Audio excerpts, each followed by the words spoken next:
اللهم صل على سيدنا ومولانا محمد افضل صلواتك بعدد معلوماتك وبارك وسلم وصل عليه۔ بسم اللہ الرحمن الرحیم۔ عزیز طلباء کرام، امید ہے کہ انشاءاللہ العزیز آپ سب خیر و عافیت کے ساتھ ہوں گے۔ جامع السنن الترمذی جلد ثانی کے ابواب الزہد عن رسول اللہ صلی اللہ علیہ وسلم کے ایک اور باب ما جاء فی حسن الظن باللہ تعالی کے ساتھ آپ حضرات کے خدمت میں اللہ جل شانہ کے فضل و کرم سے حاضر ہونے کا موقع ملا بحمد اللہ تعالی۔ آج ہمارا سبق نمبر 193 ہے، تو بڑھتے ہیں اپنے سبق کی طرف۔ باب فی حسن الظن باللہ تعالی، یہ باب اللہ تعالیٰ سے اچھا گمان رکھنے کے بیان میں ہے۔ وبہ قال حدثنا ابو قریب قال حدثنا وقیع عن جعفر بن برقان عن یزید بن الاصم عن ابی ہریرہ رضی اللہ تعالی عنہ قال، ہمیں روایت کی ابو قریب نے، انہوں نے روایت کی وقیع سے، انہوں نے جعفر ابن برقان سے، انہوں نے یزید ابن الاصم سے، انہوں نے حضرت ابو ہریرہ رضی اللہ تعالی عنہ سے کہ انہوں نے فرمایا قال رسول اللہ صلی اللہ علیہ وسلم ان اللہ تعالی یقول انا عند ظن عبدی بی وانا معه اذا دعانی۔ حضور نبی کریم صلی اللہ علیہ وسلم نے ارشاد فرمایا، بے شک اللہ جل شانہ فرماتے ہیں، میں اپنے بندے کے گمان کے مطابق اس کے ساتھ معاملہ کرتا ہوں جو اس نے میرے بارے میں قائم کیا ہوتا ہے، اور میں اس کے ساتھ ہوتا ہوں جب وہ مجھے پکارے۔ ھذا حدیث حسن صحیح، یہ حدیث حسن صحیح ہے۔ جی عزیز طلباء کرام، اللہ تعالیٰ کے ساتھ حسن ظن رکھنا، اس حدیث مبارک کے محدثین حضرات شارحین نے 3 مطالب بیان کیے ہیں۔ پہلا مطلب اس حدیث مبارک میں اس بات کی ترغیب ہے اللہ تعالیٰ کے اوپر حسن ظن رکھنا کہ مسلمان کو اللہ تعالیٰ سے خوف کی بجائے امید زیادہ رکھنی چاہیے۔ خوف بھی ہونی چاہیے لیکن زیادتی امید کی ہونی چاہیے، خوف کے اوپر غلبہ امید کا ہونا چاہیے۔ اللہ تعالیٰ کے ساتھ حسن ظن رکھے، کیونکہ جب انسان اپنے رب کے ساتھ حسن ظن رکھے گا تو اللہ تعالیٰ پھر ہر انسان کے ساتھ اس کے ظن کے مطابق ہی معاملہ کرتا ہے کہ جس طرح وہ بندہ اپنے رب کے بارے میں گمان رکھتا ہے۔ تو اب اگر یہ گمان یہ ہو کہ اللہ جل شانہ ہر حال میں میرے ساتھ اچھا کرتے ہیں، میری بلائی کرتے ہیں، چاہے اس کی مصلحت میری سمجھ میں آئے یا نہ آئے، تو پھر اس کے گمان کے مطابق اس کے ساتھ احسان والا اور حسن سلوک والا معاملہ ہوگا، اچھائی والا معاملہ ہوگا۔ لیکن اگر یہ نہ ہو، خدا نخواستہ یہ دل برداشتہ ہو اور بس شکوے شکایات ہو کہ میرے ساتھ ہی یہ کرتا ہے اور میرے ساتھ ہی ایسا کرتا ہے، تو پھر جس طرح یہ گمان رکھتا ہے، یہ اپنے دل و دماغ میں جو شکوے شکایات پالتا ہے، تو پھر اسی طرح ہی اس کے ساتھ معاملہ اللہ جل شانہ وہ کرے گا۔ تو اسی لیے علماء کرام فرماتے ہیں کہ ہر حال میں اللہ تعالیٰ کے بارے میں حسن ظن ہی رکھنا چاہیے۔ اور آپ صلی اللہ علیہ وسلم نے تو ایک اور حدیث مبارک میں یہ بات تاکیداً فرمائی ہے کہ اللہ کے ساتھ موت کے وقت بھی حسن ظن رکھو کہ وہ مرنے کے بعد بھی میرے ساتھ اچھا معاملہ فرمائے گا، تو اس وقت بھی حسن ظن کا حکم نبی علیہ الصلوۃ والسلام کی جانب سے تاکیداً ہے۔ دوسرا مطلب اس بات حسن ظن کا یہ ہے کہ دیکھیے علامہ طیبی رحمہ اللہ فرماتے ہیں ظن سے مراد یقین ہے، یعنی معنی یہ ہے کہ بندے کا اپنے رب کے بارے میں جو یقین ہوگا تو پھر اللہ جل شانہ اس یقین کے مطابق اس کے ساتھ معاملہ کرے گا۔ اور تیسرا مطلب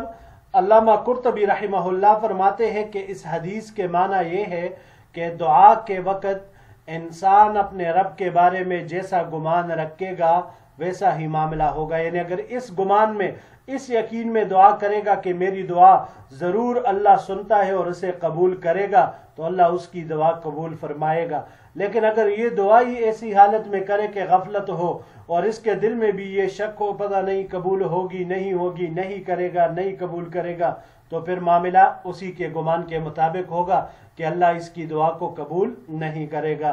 دعا قبول تبھی ہوگی جب انسان اللہ کے اوپر یقین رکھے، لیکن یہ بات بھی ہونی چاہیے کہ اس کا کھانا پینا رزق حلال ہو، کیونکہ حرام والوں کی دعائیں وہ کسی بھی حالت میں قبول وہ نہیں ہوتی۔ بڑھتے ہیں اگلے باب کی طرف۔ باب ما جاء فی البر والاسم، یہ باب ہے بر اور اسم کے معنی کے بیان میں۔ وبه قال حدثنا موسى بن عبد الرحمن الكندي الكوفي قال حدثنا زيد بن الحباب قال حدثنا معاوية بن صالح قال حدثني عبد الرحمن بن جبير بن نبير الحزرمي عن أبيه عن النواس بن سمعان رضي الله تعالى عنه۔ ہمیں روایت کی موسیٰ ابن عبد الرحمن الکندی الکوفی نے، انہوں نے زید بن الحباب سے، انہوں نے معاویہ ابن صالح سے، انہوں نے کہا کہ مجھے روایت کی عبد الرحمن نے، انہوں نے اپنے والد جبیر ابن نفیر سے، انہوں نے حضرت نواس ابن سمعان رضی اللہ تعالی عنہ سے، ان رجلا سأل رسول اللہ صلی اللہ علیہ وسلم عن البر والاسم فقال النبی صلی اللہ علیہ وسلم۔ نواس ابن سمعان رضی اللہ عنہ نے کہا کہ حضور نبی کریم صلی اللہ علیہ وسلم سے ایک شخص نے بر اور اسم کے بارے میں پوچھا تو حضور نبی کریم صلی اللہ علیہ وسلم نے ارشاد فرمایا، البر حسن الخلق والاسم ما حاک فی نفسک وکرہت ان یطلع الناس علیہ۔ بر اچھے اخلاق کا نام ہے اور اسم وہ ہے جو تیرے دل میں کھٹ کے، ما حاک فی نفسک، جو تیرے دل میں کھٹ کے اور تو اس بات کو ناگوار سمجھے کہ لوگ اس پر مطلع ہو جائے۔ وبه قال حدثنا بندار قال حدثنا عبد الرحمن بن مهدي قال حدثنا معاوية بن صالح عن عبد الرحمن نحوه إلا أنه قال سألت النبي صلی اللہ علیہ وسلم۔ اسی طرح ہمیں روایت کی بندار نے، انہوں نے عبد الرحمن ابن مہدی سے، انہوں نے معاویہ ابن صالح سے، انہوں نے عبد الرحمن سے اسی طرح کی،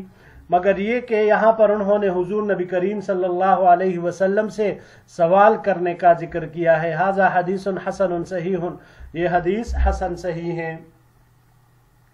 جی عزیز طلباء کرام، یہاں پر بر اور اثم کے معنی حضور نبی کریم صلی اللہ علیہ وسلم نے ارشاد فرمائے۔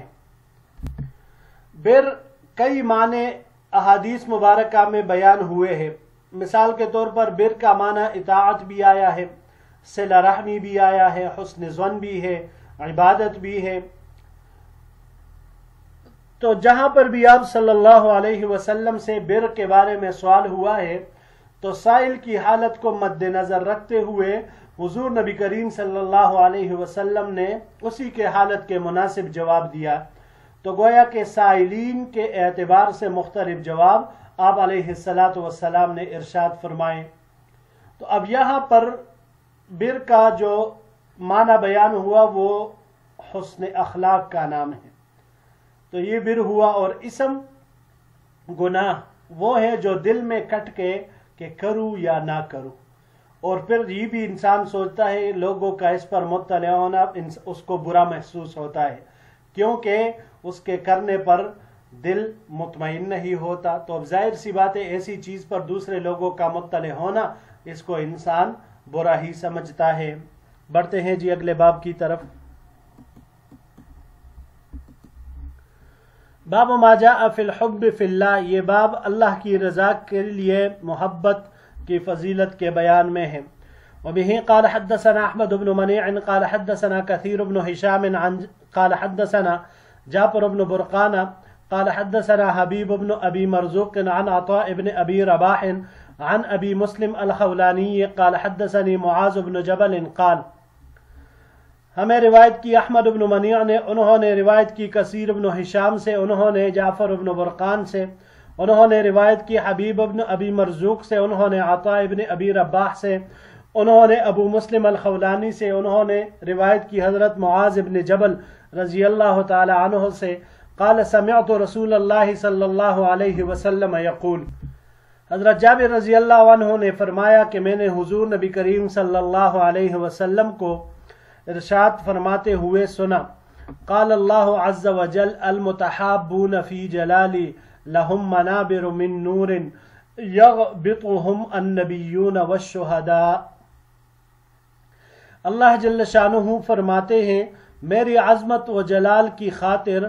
آپس میں محبت کرنے والوں کے لیے نور کے ایسے ممبر ہوں گے جن پر انبیاء اور شہداء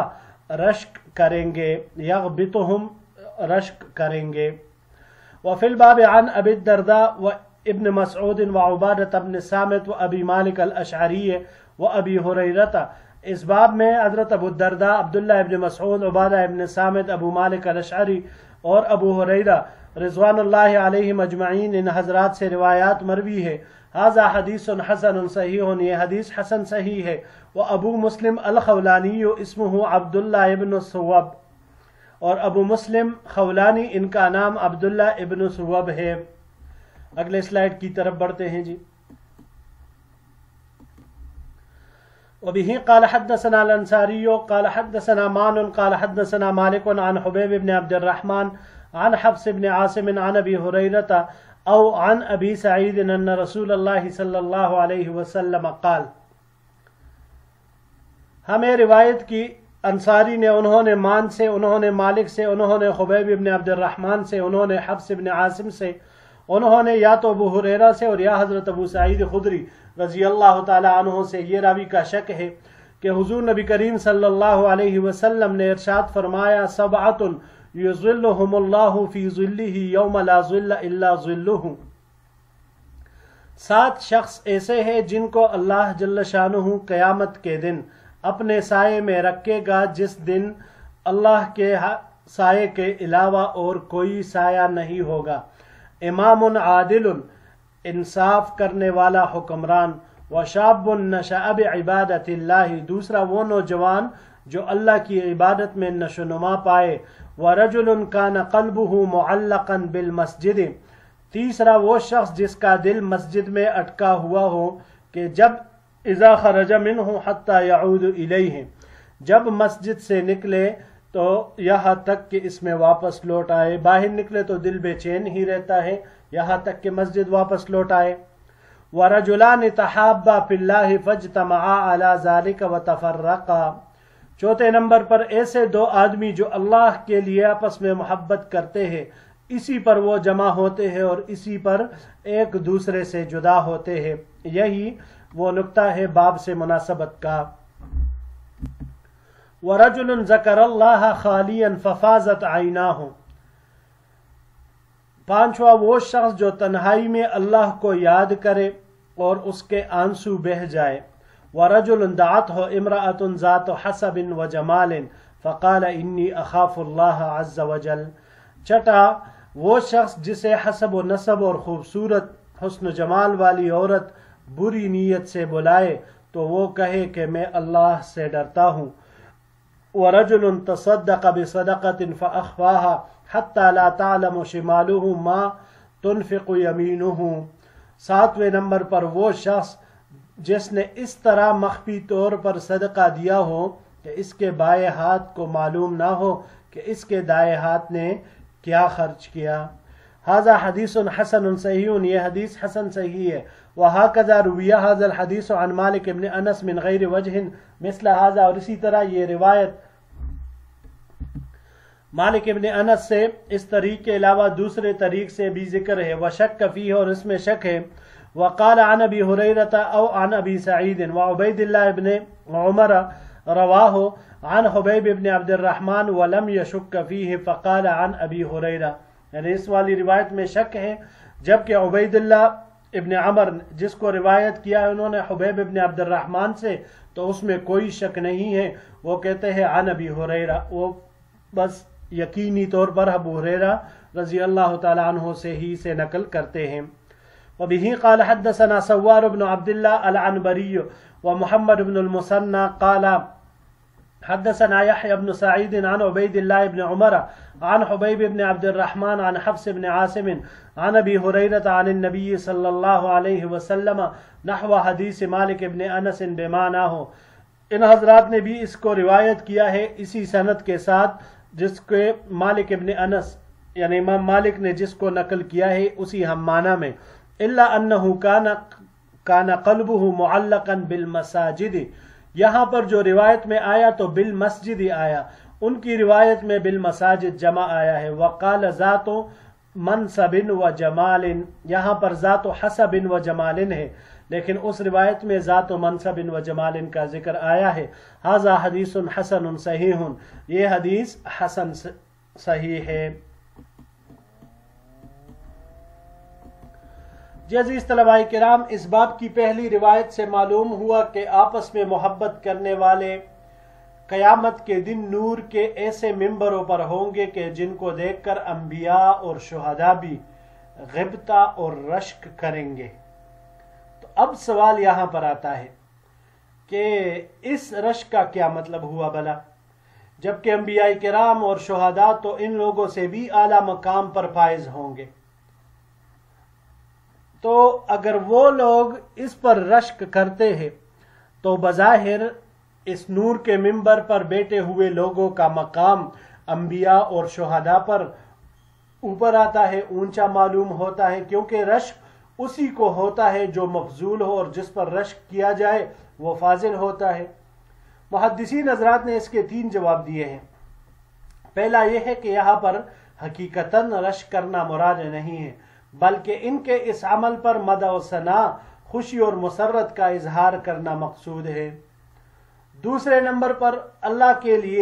دوسرا جواب یہ ہے کہ اللہ کے لیے محبت کرنے والوں کے مقام کی اہمیت